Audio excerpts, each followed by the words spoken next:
What is up, everybody? This is Michael C.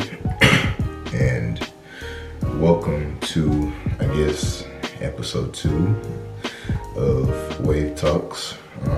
This is backed by somewhat popular demand. Had actually quite a few of you that seemed to enjoy the first one, whether it was the actual topic or whether it was just just the idea of having something relaxing to watch and or listen to, with me brushing my hair and everything. So decided to keep it going, go ahead and make another one. So, like the first one, I'm gonna be brushing my hair and talking about a topic, which I'll get to in just a little bit. As you can see right now, my hair looks pretty rough. So by the end of this video, we're gonna try to fix that up a little bit. But anyway, let's get straight into the topic, which I'm not really sure what I'm gonna title this just yet, but this is pretty much a topic that I've talked about multiple times with different people, friends and things like that. I've also ranted about it on Instagram in the past, which I have that pinned to my Instagram story. So if you want to go check that out after this video or now and then come back to the video, the link to my Instagram is in my description for the video. So yeah, but this topic is basically just the idea of, I'm sure you've heard it or seen it at some point, where someone has basically said, it's powerlifting is just a hobby, it's just, I don't really take it that seriously, or it doesn't matter, something along those lines. And a lot of people tend to say this, and for me, I personally don't really get it, because yes, of course it is a hobby, it's supposed to be fun and things like that, but my thing is, if you're gonna spend 15-20 hours a week, something like that, it varies from person to person, obviously, but let's just say for the sake of this video, you're spending 15 hours a week training, which that's a pretty significant chunk of time to dedicate toward anything, especially something that you don't really care about, quote unquote. So you're spending 15 hours a week, and you're also spending hundreds of thousands of dollars a year on meets, on equipment, on coaching, especially coaching, something that you don't really care about, but you have a coach for it, which, obviously the majority of people, if you're intermediate to advanced, you're probably going to have a coach if you're competing. So yeah, you're spending all this time, you're spending all this money, you're driving to meets, some of them you might not even be competing at, you're just driving to them to support, you're using gas, going to train, you're spending, which that's all that is even more time.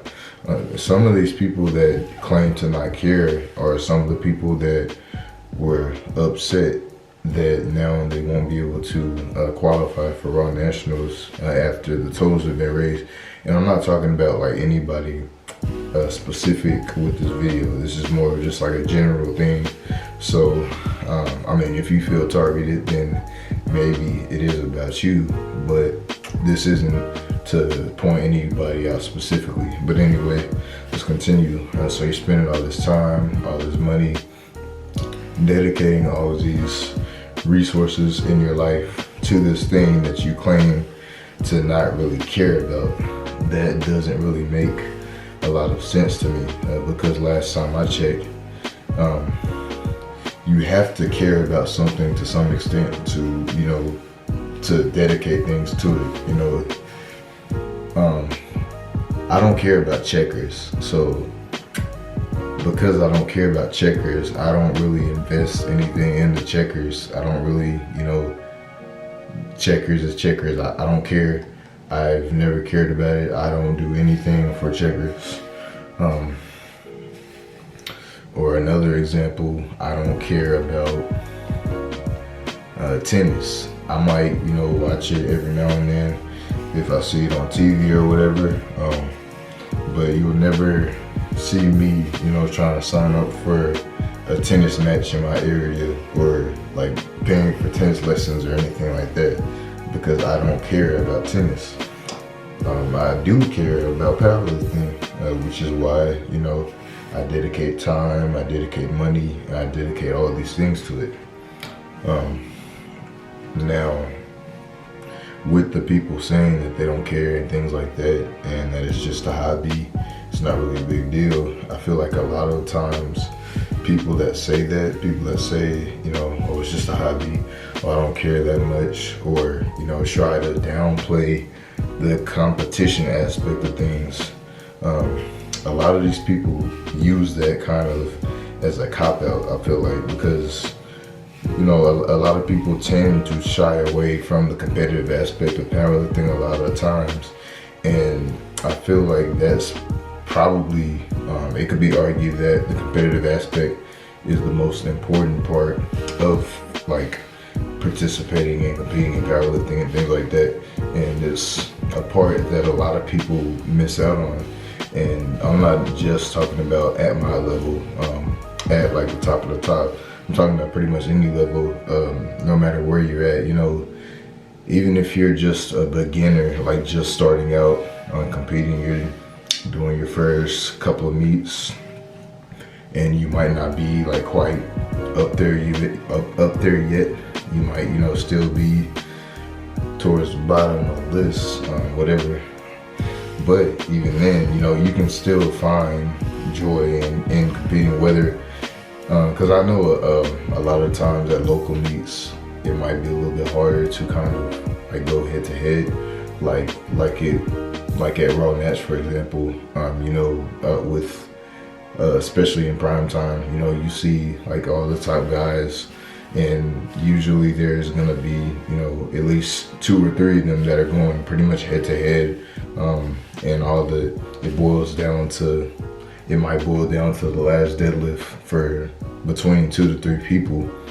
You might not always be able to find that at a local meet, but I feel like there's no reason that you can't, if there's not anybody that you can compete with head to head at a local meet, then why not, find someone on Instagram, or if you have a friend or somebody like that you train with all the time, y'all can push each other, and you can, have friendly, back and forth, and just push each other. Like make this fun.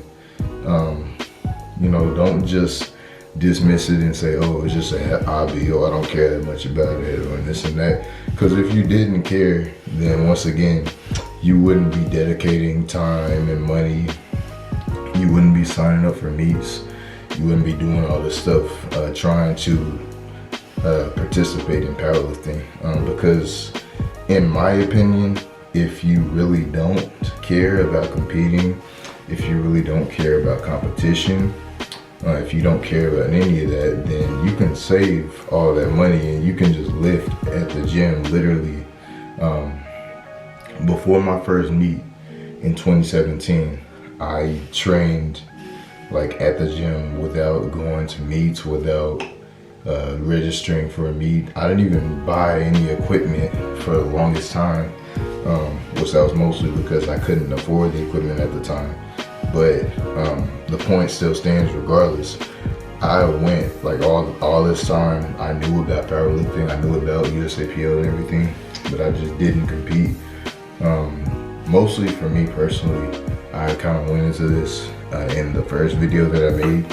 It was mostly because I felt like I wasn't really ready to compete, which was kind of stupid of me looking back, because there's no such thing as truly being ready.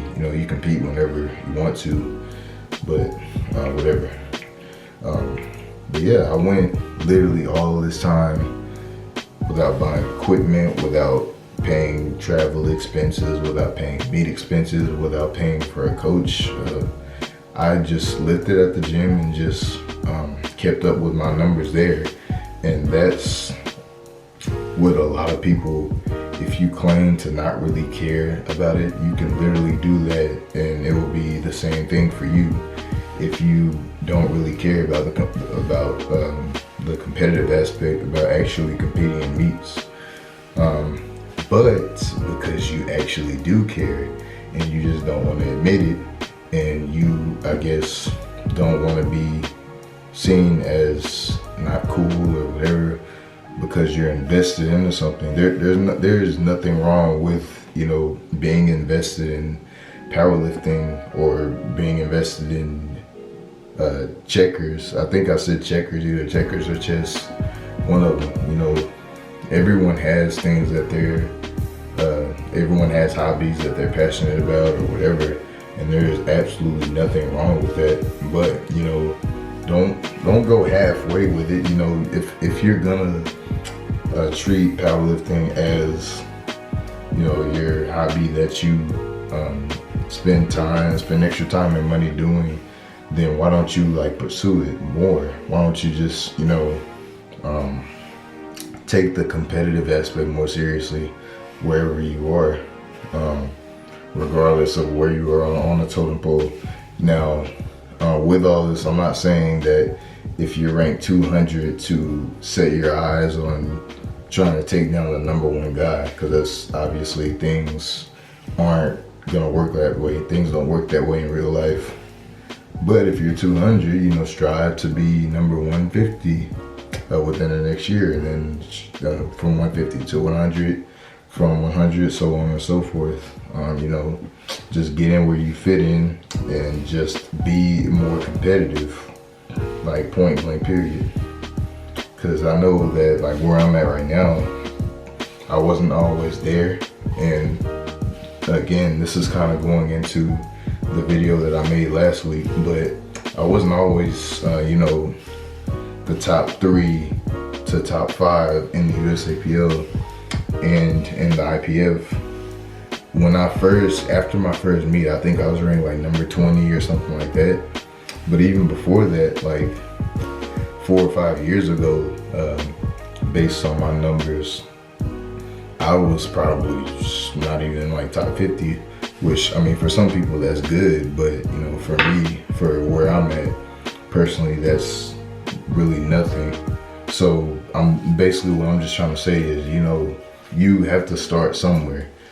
And just because you start at a certain place, just because you start, you know, number 100 or 150 or whatever, doesn't mean that you have to stay there.